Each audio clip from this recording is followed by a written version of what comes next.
Nah, kurangnya pendanaan serta sumber daya manusia menjadi masalah utama pembangunan infrastruktur air bersih di Indonesia. Apakah Indonesia siap menghadapi krisis air bersih yang diperkirakan akan terjadi di tahun 2045?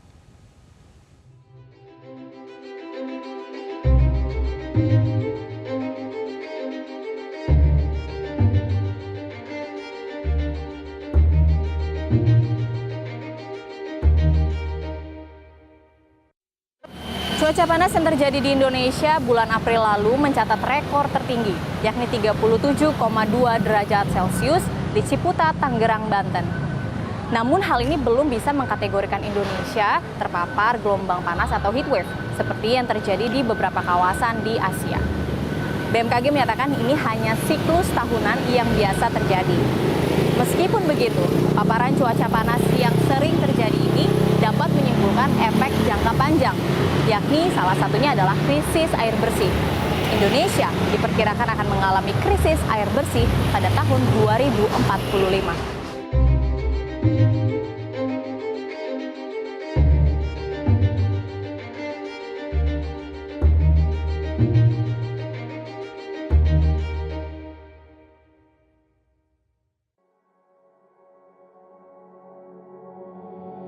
Memang menurut data yang dilakukan oleh prediksi cuaca itu nanti pada tahun 2030 ke atas sampai 2045 itu akan terjadi istilah gejala El Nino lah kalau nggak salah itu ya.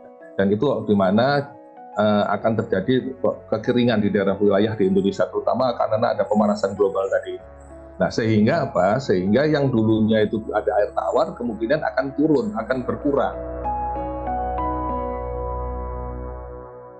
Kalau kita bicara dalam 20 tahun ke depan tadi dibandingkan ya, persentase terjadinya itu bisa jadi 50-75% akan terjadi lebih cepat. Ya, karena apa? Satu, masyarakat kita sangat konsumtif terhadap air bersih. Ya, air bersih kita ini benar-benar belum dianggap sebagai komoditas yang sangat penting sehingga digunakan secara hemat misalnya. Ya, saya melihat justru banyak air sumber potensi air baku kita itu terbuang percuma. Mengutip laporan dari Badan Perencanaan Pembangunan Nasional atau Bappenas tahun 2020, beberapa wilayah di Indonesia seperti Sumatera Selatan, Nusa Tenggara Barat, dan Sulawesi Selatan akan mengalami kelangkaan atau krisis air bersih pada tahun 2045. Sementara di Jawa dan Bali, ketersediaan air bersih akan memasuki status langka hingga kritis di sebagian besar wilayah pada tahun tersebut. Proporsi luas wilayah krisis air pun akan meningkat dari 6% menjadi 9,6% pada 2045.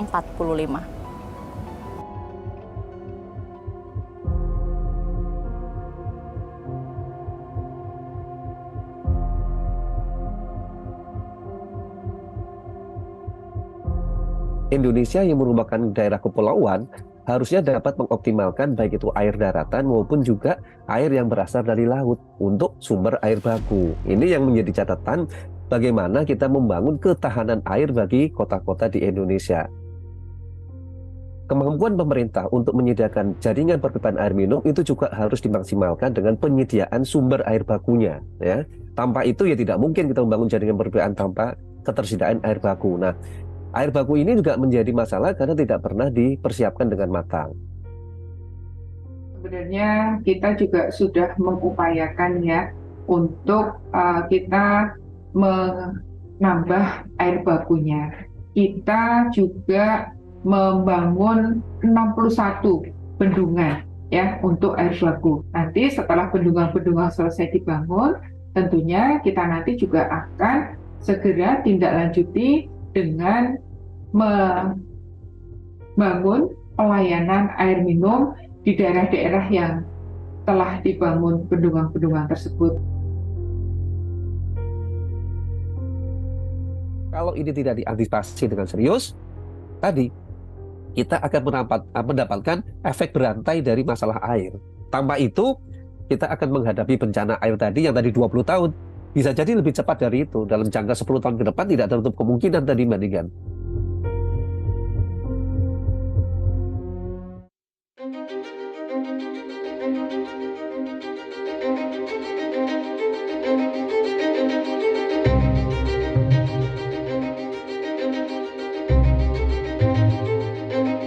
kendala saat ini yang kita miliki adalah keterbatasan dari segi pendanaan, baik di tingkat pusat maupun di tingkat daerah. Ya, ini juga masalah SDM juga, ini juga keterbatasan juga.